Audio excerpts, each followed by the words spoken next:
आप सभी का स्वागत है लाइव पर। तो शुरू करते हैं। आज का विषय है देशद्रोह और ढोंग पाखंड क्या है। अब आप लोग कहेंगे भाई हमको तो पता है देशद्रोह क्या है। जो देश के साथ गद्दारी करे वो देशद्रोही है, जो ढोंग पाखंड करे वो ढोंगी पाखंडी है ना।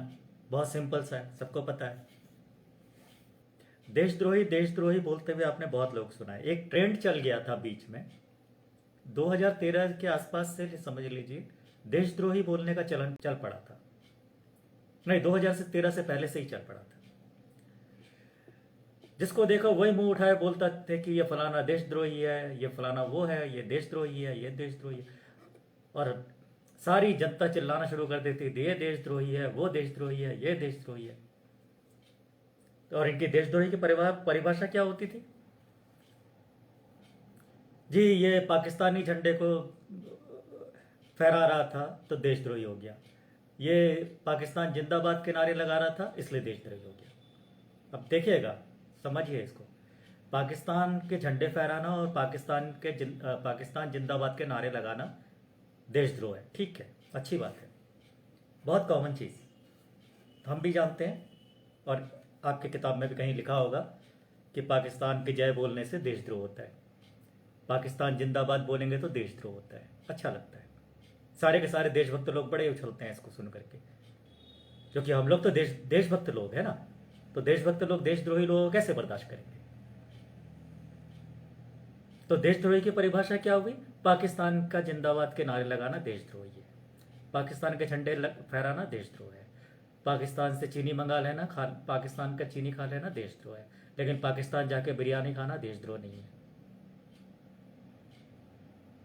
है ना। पाकिस्तान से जाके आप दोस्ती कर रहे हो, पाकिस्तान से फ़ोन पे बात कर रहे हो, पाकिस्तान जिंदाबाद के नारे लगा रहे हो तो आप देशद्रोही हैं। लेकिन पाकिस्तान जाके बिरयानी खा के आ जाओ, देशद्रोही नहीं है। पाकिस्तान से बिजनेस करो, देशद्रोह नहीं है।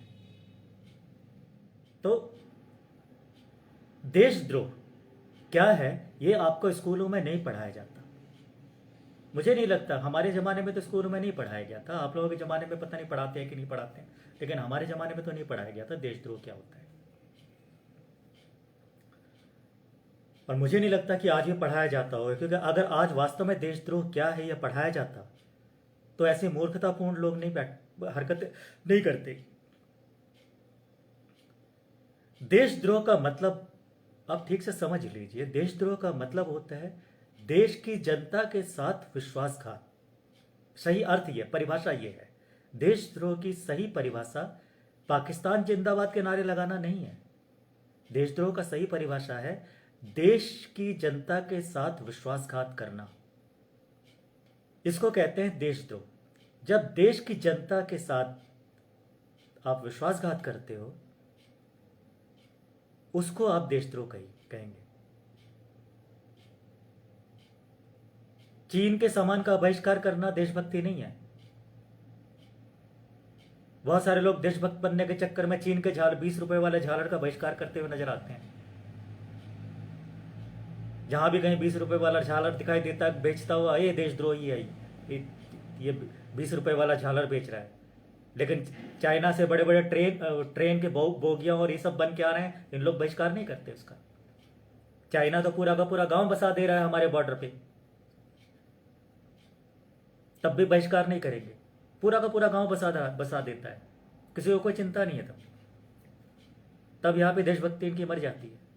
लेकिन कोई 20 रुपए वाला झालर बेच रहा है, गरीब आदमी बेचारा ला करके कहीं से दुकान लगा दिया, 20 रुपए की झालर बेचने लग गया, तो जाकर के बहिष्कार करो, जिसका झालर तोड़ दो, ये देशद्रोही है।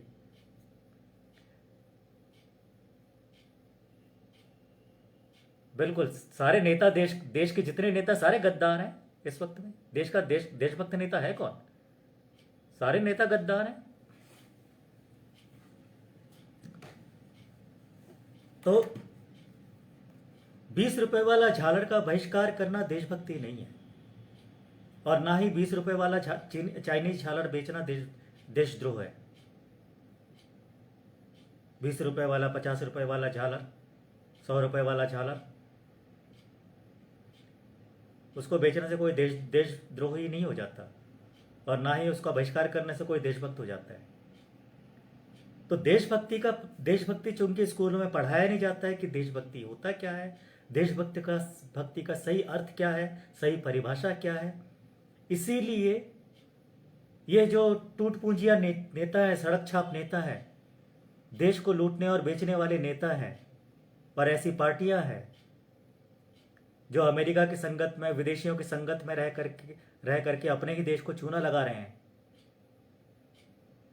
ये लोग जनता को आके बरगलाने लग जाते हैं, पाकिस्तान जिंदाबाद करना लगा है इसलिए देशद्रोही है, लेकिन हम देश बेच रहे हैं इसलिए हम देशभक्त हैं, है ना। खुद देश बेच रहे हैं, पूरा देश का सौदा कर दिया, पूरा देश को बर्बाद कर रहे हैं, पूरी देश की जनता को जबरदस्ती फर्जी वैक्सीन लगा रहे हैं, लेकिन ये देशभक्त हैं। लेकिन किसी ने पाकिस्तान जिंदाबाद के नारे लगाए तो देशद्रोही को इसको उठाए पकड़ो, जेल में डाल दो। लेकिन पूरे देश को जो चूना लगा रहे हैं उनको पकड़ नहीं रहे। जो पूरे देश के बैंकों को चूना लगा करके विदेश में जा करके बैठ जाते हैं, माल्या जैसे लोग, वो इनको देशद्रोही दिखाई नहीं देता। पूरे बैंकों को चूना, लाखों करोड़ों का चूना लगा दिया बैंक को, और जाके आराम से पसर के बैठ गए विदेश में, लेकिन इनको दिखाई नहीं देता। वो जब तक बैंकों को चूना लगा रहा था तब भी नहीं दिख रहा था कि ये देशद्रोही है, ये हमारे बैंक को चूना लगा रहा है।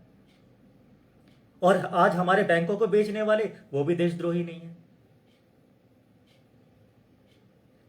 मतलब पूरे देश को बर्बाद करने वाले देशद्रोही नहीं है, पाकिस्तान जिंदाबाद के नारे लगा दिया वो देशद्रोह है। कितना अजीब बात है, कितना घटिया है आपका देशद्रोह की परिभाषा। देशद्रोह का सही अर्थ यह है कि जो देश को बर्बाद कर रहा है, जो देश को चूना लगा रहा है, जो देश की संपत्ति को क्षति पहुंचा रहा है, वो देशद्रोही है। लेकिन आपने देशद्रोह को कितना छोटा बना दिया है कि पाकिस्तान जिंदाबाद के नारा लगा दिया इसलिए वो देशद्रोही, उसको पकड़ो जेल में डाल दो। लेकिन पूरे देश को जो चूना लगा रहा है वो देशद्रोही नहीं है। बड़ा अजीब है आप लोगों का। कहां से पढ़ाई कर ली, किस मूर्ख अध्यापक ने इनको ये सारी चीजें पढ़ा दी हैं? कौन से स्कूल में पढ़ाई हुई है, कौन सी किताब में लिखा है ये? किसी को पता है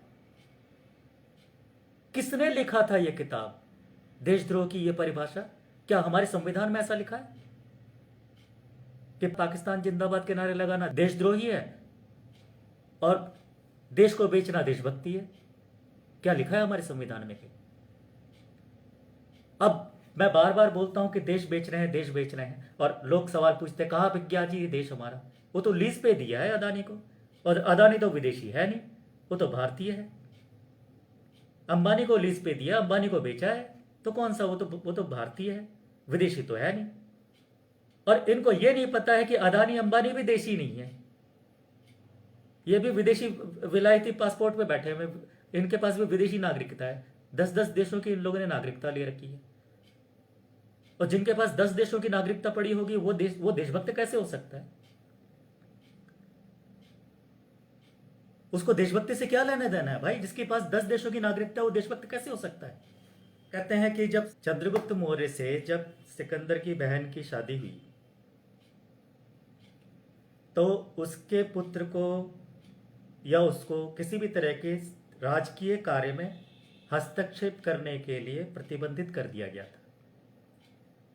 ना तो उसकी पत्नी, चंद्रगुप्त की पत्नी यानी सिकंदर की बहन, और ना ही उसका पुत्र राजकीय कार्यों में किसी प्रकार का दखल करेगा, ना ही उनका कोई उत्तराधिकार मिलेगा। क्यों बोला गया था ये? वो इसलिए बोला गया था क्योंकि उनकी भक्ति उनके अपने देश के प्रति रहेगी। क्योंकि उस जमाने में देशभक्ति की परिभाषा बहुत गहरी थी, आज की तरह हल्की नहीं थी कि जाके नौकरी तो कर रहे हैं, विदेश में बैठे हैं, नागरिकता ले रखी है अक्षय कुमार की तरह, नागरिकता तो ले रखी है कनाडा की, और देशभक्ति दिखा रहे हैं यहां पर फिल्में बना करके। ऐसी देशभक्ति नहीं होती। देशभक्ति का मतलब गहरी है। जिस देश की आपने नागरिकता ली है, जिस देश के प्रति, जी हाँ, जिस देश की नागरिकता ली है आपने, उस देश के प्रति निष्ठावान होना। अब वो अदानी के पास में यूके का भी नागरिकता है, यूएस की भी नागरिकता है और दूसरे देशों की भी नागरिकता है। अंबानी के पास भी यूके की नागरिकता है, भारत की नागरिकता है और अन्य देशों की नागरिकता है। अब आपको क्या लगता है वो किस देश के प्रति निष्ठावान रहेगा? अभी जब समय आया तो भाग के कहाँ पहुंचे सब लोग? जाकर के लंदन में बैठ गए।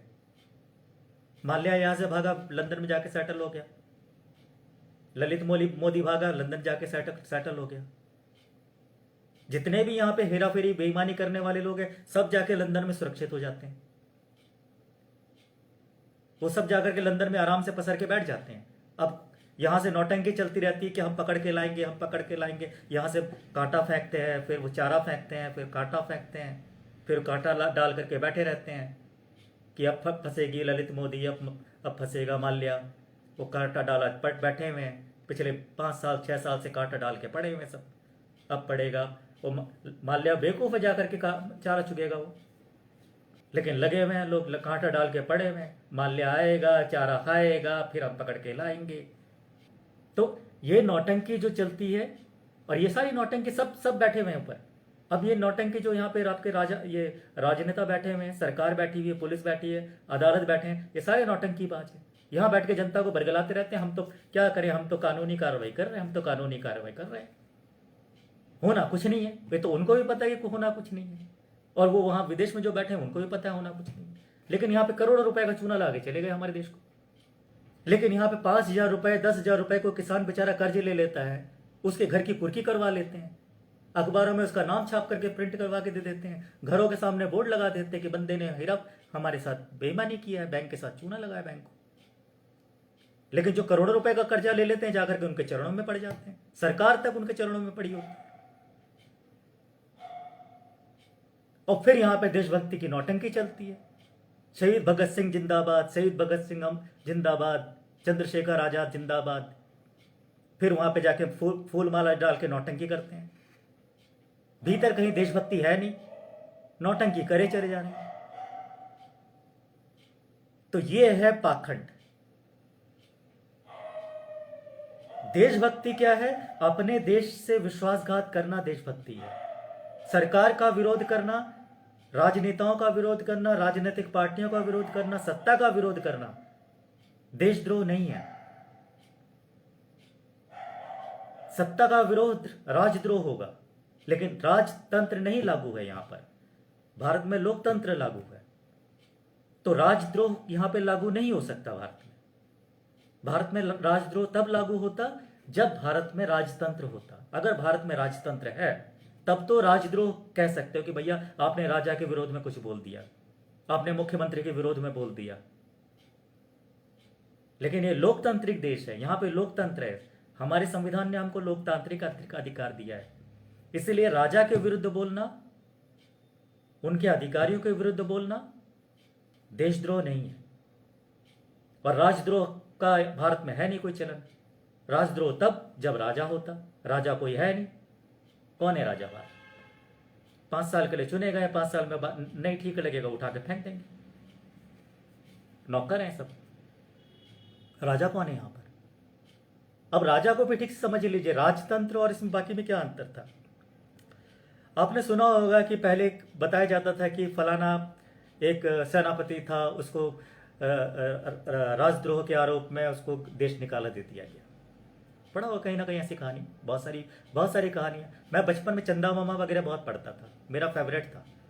तो मैं चंदा मामा, वो एक नंदन करके मैगजीन आती थी, नंदन, चंदा मामा, तो ये सब मैं बहुत पढ़ा करता था। तो मुझे ऐसी उस तरह की कहानियाँ बहुत याद रहती हैं। तो उसमें एक कहानी है कि भाई उसको निकाल दिया राजा को, वो भागा, जंगलों में भटकता रहा, इधर उधर भटकते भटकते एक बहुत दूर कहीं किसी जगह में पहुंचा। तो वहां जाके देखा कि वहां पे उसका गांव के लोग बहुत आतंकित हैं। तो क्यों आतंकित? तो पता चला वहां एक राक्षस रहता है, उस राक्षस की वजह से लोग बहुत आतंकित हैं। फिर वो सेनापति जो कहता है ठीक है तुम चिंता मत करो, मैं तुमको उस राक्षस से मुक्ति दिला दूंगा। फिर वो राक्षस से जाके बहुत खतरनाक लड़ाई लड़ता है। फिर लड़ाई लड़ने के बाद में जो है वो राक्षस को मार देता है। जब राक्षस मर जाता है तो गांव के लोग जो है उसको, उसकी जय जय करके उसको अपने ले आते हैं और उसको अपना राजा घोषित कर देते हैं। इस तरह से राजा बनते थे। राजा का मतलब क्या होता है? जनता की रक्षा करने वाला, जो जनता की रक्षा करता है। हमारे देश में क्या होता है? जो जनता को लुटवाता है, विदेशियों को बुलवा बुलवा करके अपने देश में अपनी जनता को लुटवाता है, उसको हम लोग राजा मानते हैं। यहां पे हो गया ना सारा कुछ उल्टा सीधा, पढ़ाई उल्टी कर ली सबने। विदेशों से बुला बुला के लोगों को ला रहे हैं अपने राज्यों में कि आ जाओ आ जाओ हमारे देश में लूट मची, आ जाओ हमारे देश में लूटो, आओ हमारे देश में लूटो। मुख्यमंत्री लोग विदेशों से लोगों को बुला बुला के ला रहे हैं। गुजरात का अदानी यहां झारखंड में आके लूटपाट में लगा हुआ है, झारखंड के किसानों को लूट रहा है, उनकी जमीन ही हथिया रहा है, बुला बुला के ला रहे हैं हमारे देश के राजा। इनको जनता चुन कर बिठाती है, ये हमारा नेता हमारा भला करेंगे। और ये नेता ऊपर जाकर के सत्ता में पहुंचने के बाद क्या करते हैं? विदेशों को बुला बुला के आओ आओ, एफडीआई एफडीआई एफडीआई ला रहे हैं हम, 100% एफडीआई। और आओ जाओ आओ आओ हमारे देश में, यहां से खनिज निकाल के ले जाओ, यहां से सोना निकाल के ले जाओ, यहां से हीरा जवाहरात निकाल के ले जाओ, और जितना हो सके हमारे राज्यों को लूटो। खुली छूट है। 10-10 रुपए में मिलने वाला जो भुट्टा है, जो 10-10 रुपए में, 5-5 रुपए में हमारे गांव में आसपास में आप कहीं भी चले जाओ, 5 रुपए बढ़िया भून के 10 रुपए में भून के दे देगा भुट्टा। वही चार भुट्टे आपको अमेजन पे जाके खरीदो, 500 रुपए का पड़ता है। 500 रुपए में 4 भुट्टे मिलेंगे अमेजन में अगर आप खरीदोगे तो। जो यहाँ पे 5-5, 10-10 रुपए मिलता है, वही अमेजन से खरीदोगे आपको 500 रुपए का पड़ेगा। 4 भुट्टे 500 रुपए का।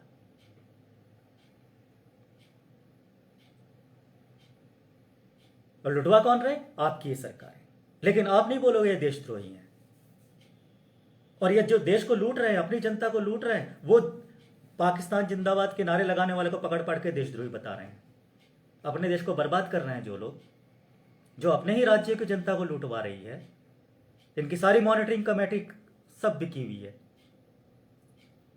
केमिकल युक्त खेती करवा रहे हैं, जबरदस्ती केमिकल डलवा रहे हैं खेतों में, लोगों के दिमाग में बिठा दिया है।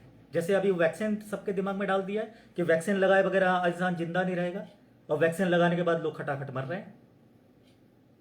और मरने वालों की कोई रिपोर्ट नहीं दे रहे हैं, बता रहे कि भाई साहब इतने मर गए वैक्सीन लगाने के बाद। ठीक इसी तरह से हरित क्रांति योजना के अंतर्गत भी हमारे देश में जहर परोसा गया, खेतों में जहर छिड़काया गया। आज भी खेतों में जहर छिड़काए जाते हैं। और ये छिड़वा कौन रहे थे? हमारी सरकार है, हरित क्रांति। इससे हुआ यह कि फसल तो बड़ी अच्छी लहलहा के आ गई, लेकिन उससे दुनिया भर के लोगों को बीमारियां बढ़ गई। लेकिन क्या सरकारों ने रोकने का प्रयास किया? नहीं किया। तो जो सरकारें अपने देश के साथ विश्वासघात कर रही हैं, जो सरकारें अपने ही देश की जनता के साथ विश्वासघात कर रहे हैं, वो देशद्रोही हैं। और ऐसी सरकारों के विरुद्ध बोलना देशभक्ति है। अपने ही देश की जनता को बर्बाद करने के लिए जो प्रयोजन करते हैं, सारे तिकड़म लगाते हैं, सारे तामझाम करते हैं, जो अच्छे रिपोर्टर्स हैं, जो सत्य बता रहे हैं, जो सही खबरें देने वाले, उनको उठा उठा के जेल में डाल देते हैं। और फर्जी जो बिकाऊ तमाशा करने वाले, नौटंकी करने वाले एंकर्स हैं, रिपोर्टर्स हैं, उनको सुरक्षा गार्ड दे रखी है, जेट सिक्योरिटी मिला हुआ इनको। अरे उसने पाकिस्तान जिंदाबाद के नारे लगा दिए तो कौन सा देश बिक गया? लेकिन तुम तो देश बेच रहे हो, तुम तो जनता को ही बर्बाद करने पे लगे हो, अपने देश की। अपने देश की जनता को बंधुआ मजदूर बना के रख दिया आप लोगों ने। तो देशद्रोही कौन? एक बंदा पाकिस्तान के जिंदाबाद नारे लगा देगा, क्या नुकसान हो गया?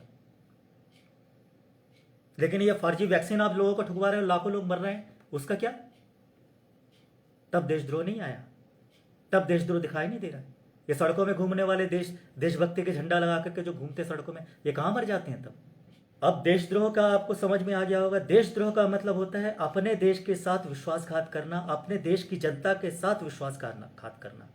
किसी व्यक्ति विशेष के साथ विश्वासघात या उसको नहीं कहा जाता देशद्रोह। देशद्रोह का मतलब पूरी देश की जनता के साथ विश्वासघात करना। तो हमारे देश के साथ विश्वासघात कौन कर रहे हैं? हमारे देश की सरकारें विश्वासघात कर रही हैं। देश की जनता को चूना कौन लगा रहा है? हमारे देश की सरकारें लगा रही हैं। तो देशद्रोही कौन हुआ? हमारे देश की सरकारें हुई। देशद्रोही कौन हुआ? मुख्यमंत्री देशद्रोही हुआ। देशद्रोही कौन कौन हुआ? प्रधानमंत्री देशद्रोही हुआ। जो चुनाव तो किसी और के नाम पे लड़ता है, किसी और पार्टी के नाम पे लड़ता है, जीतने के बाद किसी और पार्टी में निकल लेता है, वो भी देशद्रोही है, क्योंकि वो अपनी जनता के साथ विश्वासघात कर रहा है। चुनाव लड़ने के लिए किसी पार्टी में खड़े हो जाता है, जीतने के बाद किसी और पार्टी में निकल जाता है चंद रुपए का लेकर के। कोई 5 करोड़ में बिक गया, कोई 10 करोड़ में बिक गया। तो ऐसे बिकाऊ नेता भी देशद्रोही हैं। लेकिन इनके विरुद्ध कभी कोई देशद्रोह का केस दर्ज नहीं होता, कभी इनके ऊपर कोई देशद्रोह की धारा ही नहीं लगाई जाती। आज तक मैंने नहीं देखा कि ऐसे नेताओं के ऊपर देशद्रोह की धारा लगाई हो। लेकिन पाकिस्तान जिंदाबाद के नारे लगा दिया, उसको पकड़ के जेल में डाल दिया, इसने राजद्रोह किया, देशद्रोह किया। जहां बोलना चाहिए, जिसका विरोध करना चाहिए, वहां आवाज नहीं निकलती किसी की। क्यों नहीं निकलती? क्योंकि पता ही नहीं है देशद्रोह होता क्या है। मूर्ख नेताओं ने सिखा दिया कि भाई साहब पाकिस्तान जिंदाबाद के नारे लगा दिया, इसलिए वो देशद्रोही है। लेकिन जो देश बेच रहे हैं, देश को बर्बाद कर रहे हैं, वो लोग देशभक्त हैं। बड़ा अजीब ही। और जनता भी मान ली, और कि ये जनता खुद को पढ़ी लिखी बोलती है, और पढ़े लिखे लोग मान के बैठ गए हैं।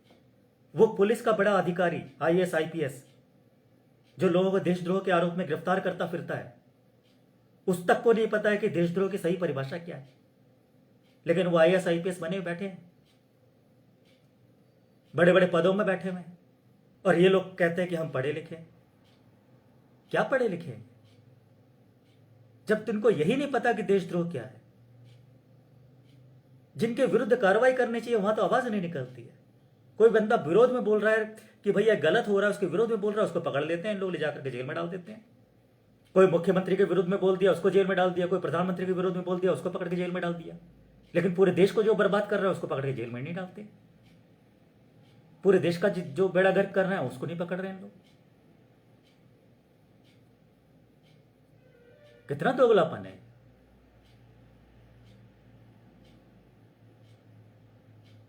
और ऐसे दोगले लोग दूसरों का जाके ढोंगी पाखंडी भी बोल देते हैं बड़े शान के साथ। इनको पता भी नहीं ढोंगी पाखंडी का मतलब क्या होता है। ढोंग का मतलब, पाखंड का मतलब होता है जो आप नहीं हैं वो होने का दिखावा करना। जैसे प्रधानमंत्री अदानी अंबानी का मैनेजर है, लेकिन देश का सेवक होने का ढोंग करता है। वो माफियाओं का नौकर है, माफियाओं का गुलाम है। जो प्रधानमंत्री देश के माफियाओं का गुलाम है, माफियाओं का एजेंट है, अमेरिकियों का एजेंट है, विदेशियों का एजेंट है, वो ढोंग करता है यहां पर देशभक्त होने का। और आपको लगता है कि ये देशभक्ति है। तो जो आप नहीं है वो होने का ढोंग करना ढोंगी है, वो ढोंगी है। ऐसे ही और भी ढोंग के उदाहरण दे देता हूं आपको। अंबेडकरवादी ढोंग पाखंड के विरोध में बहुत बड़े जोर शोर से निकले हैं, आपने देखा होगा। लेकिन ये खुद ढोंगी हैं। जिस अंबेडकर को ये पूछते हैं, जय जय करते हैं, उस अंबेडकर ने कभी आरक्षण का प्रयोग नहीं किया अपने लिए। बिना आरक्षण लिए वो इतना ऊंचे पद में पहुंच गया, इतनी सारी पढ़ाइयां कर ली, इतनी सारी भाषाएं सीख ली, बिना आरक्षण के सीख लिया। लेकिन ये आरक्षण का टोकरा लिए घूम रहे हैं, वो भी जातिवादी आरक्षण। जातिवादी आरक्षण का टोकरा लेकर के, मतलब जातिवादी आरक्षण लेकर के ये जातिवाद मुक्त समाज बनाएंगे। कमाल की बात है। और ये जातिवादी आरक्षण लेके कर क्या रहे हैं? जातिवादी आरक्षण लेकर के सरकारी नौकरी लेते हैं। फिर सरकारी नौकरी लेके करते क्या है? यही देश लूटने और बेचने वालों की गुलामी करते हैं, उनके सहयोगी बनते हैं। यही लोग अपने ही देश की जनता को लुटवाते हैं, अपने ही गांव के आदिवासियों की जिंदगी नरक बनवाते हैं। क्योंकि आरक्षण लेकर के कलेक्टर बन गए, आरक्षण लेके IAS बन गए, IPS बन गए, और फिर लगाए कभी किसानों के ऊपर लाठीचार्ज करवा रहे हैं, कभी आदिवासियों के ऊपर लाठीचार्ज करवा रहे हैं, कभी निर्दोषों को पकड़ के जेल में ठूस रहे हैं। कर क्या रहे हैं लोग? देशभक्ति का काम कर रहे हैं। गुलामी तो तब भी कर रहे हैं ना, अगर आरक्षण लेके नौकरी ले लेते हैं, नौकरी लेने के बाद भी तो गुलामी कर रहे हैं। गुलामी भी उसकी जो देश को लूट रहे हैं, बर्बाद कर रहे हैं। तो क्या लाभ हुआ इनका पढ़ने का? ये जो बात मैं आपको समझा कह रहा हूं, आप लोग सुनते हैं, तालियां बजाते हैं, गहन चिंतन करिए इसके ऊपर में कि देशभक्ति वास्तव में कर कौन रहा है। क्या आप देशभक्त हैं? देशभक्ति सिर्फ एक खोखला नारा रह गया, खोखला शब्द रह गया। आपके बच्चे पढ़ेंगे, आप बच्चों को पढ़ा रहे हैं, पढ़ा करके क्या करेंगे? विदेश में ले जाके सेटल करवा देना। बेटा अच्छा से पढ़, अमेरिका में नौकरी मिल जाएगी तुझे, अमेरिका में जाके सेटल हो जा। बेटा अमेरिका में सेटल हो गया, सब वहां पे अपनी गृहस्थी बना लिया, सब कुछ कर लिया, और वहां से मैसेज भेज रहा है हम तो देशभक्त हैं। कैसा देशभक्त? कहां से देशभक्त हुए? और आपके देशभक्त होने से क्या फर्क पड़ता है? आपके देशभक्त हो ना हो क्या फर्क पड़ता है? देश के लिए क्या कर रहे हो? देश बर्बाद हो रहा है, लूट रहा है, पिट रहा है, आप कुछ बोल रहे हो। मैं तो कम से कम विरोध में बोल तो रहा हूं ना, मैं तो इतना तो कर रहा हूं। उतना भी कर लो तो बहुत है। गलत है तो गलत के विरोध में बोलो ना, इतना भी कर लो, काफी है। आप इतना भी नहीं कर पाते तो ढोंग पाखंड। और ढोंग पाखंड क्या है? ये जो ईश्वर के नाम पे पूजने वाले लोग 24 घंटे ईश्वर ईश्वर करते रहते हैं, मंदिरों में जाके ईश्वर ईश्वर करते रहते हैं, दुनिया को बताते हैं ईश्वर के चरण पकड़ो, ईश्वर का पैर पकड़ोगे, ईश्वर की आके मंदिर में मत्था टेकोगे तो आपकी बीमारियां दूर हो जाएंगी, आपके घर की समस्याएं दूर हो जाएंगी, आपके दुनिया भर की परेशानियां दूर हो जाएंगी, आपके मन को बड़ी शांति मिलेगी। लेकिन खुद भागते हैं डॉक्टर के पास। जुकाम भी लग गया तो डॉक्टर के पास, खांसी भी हो गई तो डॉक्टर के पास। तब इनका भगवान कहां मर जाता है? और आप तो भगवान, आप पहले तो भगवान फिर भी मजबूत हुआ करते थे। प्राचीन काल के भगवान तो बहुत मजबूत हुआ करते थे। वो कड़ी गर्मी बर्दाश्त कर लेते, मंदिरों में बैठे होते थे, कड़ी कड़ी गर्मी बर्दाश्त। अब तो भगवान इतने कमजोर हो गए हैं कि उनको सर्दी के समय स्वेटर पहनाना पड़ता है, हीटर चलाना पड़ता है, गर्मी में एसी चलाना पड़ता है। अब तो भगवान इतने कमजोर हो चुके हैं। अगर एसी नहीं होगा तो भगवान गर्मी लग जाएगी, कूलर क्या कहते हैं हीटर नहीं चलेगा तो भगवान को ठंड लग जाएगी, कंबल नहीं उड़ाएंगे तो भगवान बेचारा सर्दी में मर जाएगा। इतनी बुरी हालत हो चुकी है अब तो भगवानों की। और ऊपर से और भी बुरी हालत यह है कि अब तो भगवानों को वो वैक्सीन के इंजेक्शन भी लग रहे हैं। अगर वो वैक्सीन का इंजेक्शन नहीं लगाए तो कोरोना हो जाएगा। सोच लो आप। और इतना कमजोर भगवान से आप उम्मीद कर रहे हो कि ये आपकी मदद करेगा किसी तरह से? जो भगवान वैक्सीन का इंजेक्शन लेके बैठा हुआ है वो आपका भला कर देगा, बचा लेगा आपको महामारी से? खुद बैठा है डॉक्टर के भरोसे जो भगवान। ऑपरेशन थिएटर में पहले क्या होता था, कोई आदमी जब डॉक्टर उसका इलाज नहीं कर पाता था या ऑपरेशन कर दिया, फिर उसके बाद डॉक्टर क्या बोलता था? भाई हमने तो अपनी तरफ से जो करना था कर दिया, अब बाकी भगवान की मर्जी है, भगवान देखेगा। यही बोलता था पहले, यही बोला जाता था कि हमने अपनी तरफ से पूरी ईमानदारी से काम किया, जितना मेरे से बन सकता था मैंने किया, लेकिन बाकी अब ईश्वर की इच्छा है, ईश्वर जो चाहेगा करेगा। अब क्या हो गया? अब स्थिति उल्टी हो गई। अब ईश्वर बोलता है कि भैया मैंने तुझे आशीर्वाद दे दिया, तू आया मेरे पास, मैं तुझे आशीर्वाद दे दिया, सब कुछ कर दिया, अब जो भी करना धरना है वो डॉक्टर करेगा। हो गया ना हिसाब किताब उल्टा। अब भगवान खुद डॉक्टर भरोसे बैठा हुआ है, एसी और हीटर के भरोसे बैठा हुआ है भगवान। इतनी बुरी हालत कर दी भगवानों की हम लोगों ने। तो जो भगवान खुद वैक्सीन के भरोसे बैठा हुआ है, इंजेक्शन के भरोसे बैठा है, डॉक्टर के भरोसे बैठा है, जो भगवान खुद कहता है कि भाई ठीक है तू आया मेरे पास, मंदिर में आया, चढ़ावा चढ़ाया, बहुत बढ़िया, आशीर्वाद मैंने तुझे दे दिया है, बाकी डॉक्टर भरोसे। पहले डॉक्टर बोलते थे भगवान भरोसे कि हमने जो करना था कर दिया, अब भगवान देखेगा। अब भगवान कहता है कि हमने जो करना था, हमने आशीर्वाद देना था, जो करना था कर दिया, अब डॉक्टर देखेगा। तब डॉक्टर के पास जाकर के कोरोना की वैक्सीन ले ले। स्थिति पलट गई। और ये ढोंग पाखंड करवा कौन रहा है? वो मंदिर में बैठे हुए पंडित पुरोहित। खुद तो पाखंडी है ही, भगवान को भी इन्होंने और नीचे स्तर पे लाके खड़ा कर दिया अपने पाखंड के चक्कर में। और ये नहीं कि भगवान में शक्ति कम है, किसी को विश्वास ना हो भगवान पर कुछ भी, आपको कोई फीवर हो गया, कोई बुखार हो रहा है, कुछ हो रहा है, आप किसी ऐसे बियावन मंदिर में चले जाइए जहां कोई इंसान नहीं जाता। कहने का मतलब कोई पंडा पुरोहित वहां ना बैठा हो। सबसे बड़े ढोंगी पाखंडी यही है। पंडा पुरोहित पुजारी नहीं होना चाहिए वहां पर। कोई खंडहर, कोई पुराना खंडहर में चले जाइए जहां पुरानी कोई देवी, प्राचीन कालीन कोई देवी देवता पड़ी रखी हो, जहां कोई पूजने भी नहीं जाता है। आप सिर्फ वहां जाइए, थोड़ी देर के लिए 10 मिनट 15 मिनट के लिए आंख बंद कीजिए, ध्यान बैठिए और ईश्वर से सिर्फ इतना कहिए कि मुझे जो बुखार आ रहा है, जो कुछ है, मैं उससे मुक्ति पा जाऊं, बस। अब घंटे 2 घंटे के अंदर अंदर आपका बुखार गायब हो जाने वाला है।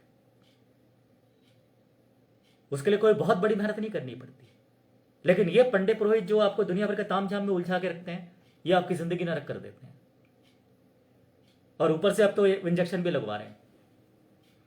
मैंने देखा कहीं कोई अखबार में मैंने पढ़ा था कि भगवान को कोरोना हो गया था, डॉक्टर आया, उसने वैक्सीन लगाया कोरोना का। क्या नौटंकी चल रही है ये? और आपको लगता है ये यहां पे कोई भक्ति है, यहां कोई आध्यात्म है? धंधा है सब, खुला धंधा। लोगों को मूर्ख बनाओ, धंधा कमाओ, पैसा कमाओ। मुझे वही मंदिर पसंद आते हैं जो पुराने खंडहर पड़े हुए हैं, जहां पे कोई इंसान जाता वाता नहीं है। ऐसे मंदिर ही मुझे अच्छे लगते हैं। मुझे लगता है अभी भी वास्तव में वहीं पे शक्तियां हैं। जहां इन बिजनेसमैनों ने, वैश्यों ने कब्जा कर लिया है, पंडा पुरोहितों के वेशधारी वैश्यों ने, जितने लोगों ने कब्जा किया हुआ है, वहां पे आपको कोई आध्यात्मिक चित्त नहीं मिलने वाला। आपको जब भी मैं राजस्थान गया था, मुझे राजस्थान में सबसे बढ़िया लगा था ब्रह्मा का मंदिर। एक तालाब है वहां, बहुत बड़ी झील है मंदिर के पास में, और बिल्कुल बियाबान है वो। कहते हैं उसमें से मंदिर में जो मंदिर बनाने में सारी चीजें निकली हैं, वो सारा का सारा जो है तालाब से ही निकला था। वो मूर्तियां जो वहां पे थी वो भी तालाब के अंदर थी। तो तालाब से वो झील से ही निकाल करके, बहुत बड़ी झील है, झील से निकाल के वो सारी मूर्तियां और वो सब बनाई गई थी। और बहुत शांति है वहां पे। मैं गया था, वहां जाके बैठा, मेरा मन नहीं कर रहा था वहां से आने का। और लोग वगैरह नहीं जाते वहां पे, कोई लोग, बहुत कम, बहुत रेयर केस में 2-4 लोग जाते हैं पूजा वूजा करने के लिए। बिल्कुल भीड़ नहीं होती वहां पर। और मैं वहीं बैठना चाह रहा था, लेकिन वो शाम का हो गया, लेट हो रहे थे, इसलिए वापस लौटना पड़ गया। लेकिन मुझे बहुत अच्छा लगा वो मंदिर। जगह का नाम मैं भूल गया कौन सी जगह है। तो राजस्थान में जब मैं गया था तो वो मुझे बहुत पसंद आया मंदिर। ऐसी जगह अच्छी लगती है। आप वहां जाओगे, आपको अपने आप ही फील हो। मंदिर में जब भी आप किसी अच्छे मंदिर में जाओगे, ये भीड़ वाली मंदिर की बात नहीं कर रहा हूं, ये सारे धंधेबाजों का मंदिर है। यहां वैश्यों को जाना ही अच्छा लगेगा। ये जितने जितने प्रसिद्ध मंदिर हैं, सब वैश्यों के मंदिर हैं। यहाँ केवल वैश्य लोग ही जाए, बाकी लोगों को जाने की जरूरत नहीं है। वहां कुछ नहीं मिलने वाला। वो वैश्य लोग हैं, करोड़ रुपए चढ़ाएंगे, 2 करोड़ रुपए भगवान उसको बदले में वापस देगा। वो कमीशन एजेंट के रूप में वहां पे काम करते हैं। 1 करोड़ का मुकुट चढ़ा देंगे तो भगवान बदले में 100 करोड़ रुपए का प्रॉफिट करवाएगा उसका। तो ये धंधे वाले भगवान है। यहां मत जाइए। ऐसे मंदिरों में जाइए जहां आपको उत्थान मिलता हो, आत्मिक शांति मिलती हो, जहां मन को चैन मिलता हो, जहां आपको अंदर खुशी मिलती है।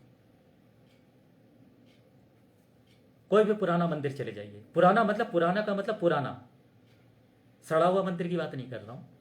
पुराना का मतलब ऐसा मंदिर जो पुराना खंडहर बन चुका हो, जहां लोग अब नहीं जाते हो, या जाते भी हो तो भीड़ नहीं लगती हो। ऐसे किसी भी मंदिर में आप जाएंगे, आपको जो भी आपको समस्या है, आपको कोई बहुत बड़ी समस्या और आपको समाधान नहीं मिल रहा है, आप वहां जाइए, 20 मिनट के लिए आंख बंद करिए और बैठ के सिर्फ अपनी समस्याओं को से मुक्ति के उपाय सोचिए। वहां आंख बंद करिए और बोलिए कि मुझे ये समस्या है, ईश्वर मुझे इससे मुक्ति दिला। और आपको नहीं पता चलेगा कि कैसे आपकी समस्याओं से आपको मुक्ति, आपको पता भी नहीं चलने पाएगा आप समस्या से कब मुक्त हो गए, कैसे हो गए, और किसने किया, कौन आया, कब किया, वो भी नहीं पता चलेगा। और ये मेरा आजमाया हुआ है, प्रयोग किया हुआ है। लेकिन अगर आप सोच रहे हो ये भीड़ वाली मंदिरों में जाओगे, जहां चढ़ावा चढ़ाओ, दुनिया भर के नौटंकी करो, ड्रामा करो, ऐसे मंदिर में आप जा रहे हो, तो आपको कुछ नहीं मिलने वाला। आपकी कभी भी मन्नत पूरी नहीं होगी वहां पर। वो सिर्फ व्यापारियों की मन्नत पूरी होती है कि ये चादर चढ़ाओ, ये शॉल चढ़ाओ, ये कंबल चढ़ाओ, ये मोमबत्ती चढ़ाओ, ये दुनिया भर का चढ़ावा चढ़ा करके, जो फिर वो भी भगवान वो वैल्यूएट करता है कि भैया जो इसने मांगी है, जो कंबल चढ़ाया, उसकी वैल्यू होती है कि नहीं होती। पता चला कि मन्नत तो उसने मर्सिडीज कार की मांग ली है कि भाई साहब मुझे मर्सिडीज कार दे देना, और चढ़ा दिया 100 रुपए वाला सामान, तो भगवान थोड़ी ना देगा फिर उसमें। भाई 100 रुपए का चढ़ा हुआ चढ़ाया और मर्सिडीज मांग रहा है, थोड़ी ना चलेगा। कम से कम उतनी वैल्यू की चीज तो चढ़ाओ भगवान को। बहुत सारे लोग हैं चालबाज, भगवान मेरी शादी करा देना, बदले में मैं आपको 100 रुपए का प्रसाद चढ़ाऊंगा। भगवान भी बोलेगा साला इस सब महंगाई के जमाने 100 रुपए का प्रसाद से होगा क्या? वो आपकी मन्नत सुनेगा? भगवान भी प्योर वैश्य है, धंधा पूरा देख के चलते हो, जितना तुमने चढ़ाया है उसका हिसाब किताब करेगा। इसीलिए आप देखोगे अदानी अंबानी की सारी मांगे पूरी हो जाती हैं, क्योंकि उनको पता है भगवान को जितना मोटा चढ़ा हुआ मिलेगा उतनी जल्दी मांगे पूरी होंगी। इसीलिए अदानी अंबानी जैसे लोगों की सब कुछ पूरी हो जाते हैं। लेकिन गरीब आदमी जाके सर माथा पट्टा पटक के रगड़ रगड़ मर जाता है वहां पे मंदिर में, उनकी मन्नत नहीं सुनी जाती है। सुनेंगे कैसे भगवान? उनको भी पता है गरीब आदमी आज नहीं, आज कल मरता है, आज मर जाए क्या फर्क पड़ता है। अदानी अंबानी जिंदा रहना चाहिए, क्योंकि चढ़ावा तो भगवान को वही दे रहा है ना। तो ढोंग पाखंड क्या है? यही ढोंग पाखंड है। आपको अगर वास्तव में ईश्वर को समझना है, जानना है, तो एकांत में जाइए, अपने कमरे में ही एकांत में बैठ जाए, आपको ईश्वर समझ में आ जाएगा। ये मंदिरों में चढ़ावा चढ़ा करके आप सोच रहे हो ईश्वर को समझ लोगे, आजीवन नहीं समझ पाओगे। तो अम्बेडकरवादी लोग बहुत ढोंग पाखंड का विरोध करते हैं, लेकिन खुद ढोंगी पाखंडी हैं। वो खुद ढोंग पाखंड से मुक्त नहीं है। ये ईश्वर के नाम, जो ईश्वर को पूजने वाले लोग 24 घंटे ईश्वर ईश्वर करते हैं, घंटे घड़ियाल बजाते के शोर मचाते रहते हैं, इनको खुद को नहीं पता ईश्वर है क्या चीज। लेकिन नौटंकी दुनिया भर का शोर बड़ा मचा के रखेंगे। धर्म की रक्षा करने निकलते हैं इन लोग डंडे लेकर के, धर्म का पता नहीं है, धर्म रक्षक बने घूम रहे हैं। पूछो धर्म क्या है, कहां पर है, तो उनको खुद को नहीं पता धर्म क्या चीज है, लेकिन डंडा भांजते फिर रहे हैं, धर्म की रक्षा करेंगे, हम धर्म की रक्षा करेंगे। यह है ढोंगी पाखंडी। इसीलिए जब ढोंगी पाखंडी शब्द किसी के लिए प्रयोग करते हो तो आपको अच्छी तरह पता होना चाहिए उसका अर्थ क्या है। कहीं ऐसा तो नहीं कि आप ढोंगी पाखंडियों के समर्थक हैं और दूसरों को ढोंगी पाखंडी बोल रहे हैं। आप खुद ढोंगी पाखंडियों के पक्ष में खड़े हुए हैं, उनके साथ खड़े हुए हैं, और दूसरों को ढोंगी पाखंडी बोल रहे हैं। पहले खुद को तो ढोंगी पाखंडी से मुक्त कर लो, फिर दूसरों को ढोंगी पाखंडी बोलना। पहले खुद को तो देशद्रोहियों से मुक्त कर लो, देश बेचने और लूटने वालों से मुक्त करो, फिर किसी दूसरे को देशद्रोही बोलना। खुद देश लूटने बेचने वालों के साथ खड़े हुए हो, दूसरों को देशद्रोही बोल रहे हो, शर्म नहीं आती? सोचिए, चिंतन करिए इसके ऊपर। सुन के तालियां बजाने से कोई फर्क नहीं पड़ेगा। फर्क पड़ेगा जब खुद को पहले, अगर आप ढोंगी पाखंडियों के विरुद्ध हैं तो पहले आप देखें कि आप जिसके सराउंडिंग में हैं वो ढोंगी पाखंडी हैं कि नहीं। अगर आप देशद्रोहियों के विरुद्ध हैं तो पहले खुद को देखें कि आप देश लूटने बेचने वालों के समर्थन में तो नहीं खड़े हैं। और अगर आप देश लूटने बेचने वालों के समर्थन में खड़े हैं तो फिर आप देशद्रोही बोलने का अधिकारी नहीं है, क्योंकि आप तो खुद देशद्रोही हैं। फिर आप सरकारी अधिकारी हैं चाहे नहीं है, तो क्या फर्क पड़ता है तो देशद्रोही। देश को लूटने और बेचने वालों के साथ जो खड़ा हुआ है वो देशद्रोही है। चलिए आज यही तक, आज की सभा यही समाप्त करते हैं। तो नमस्कार।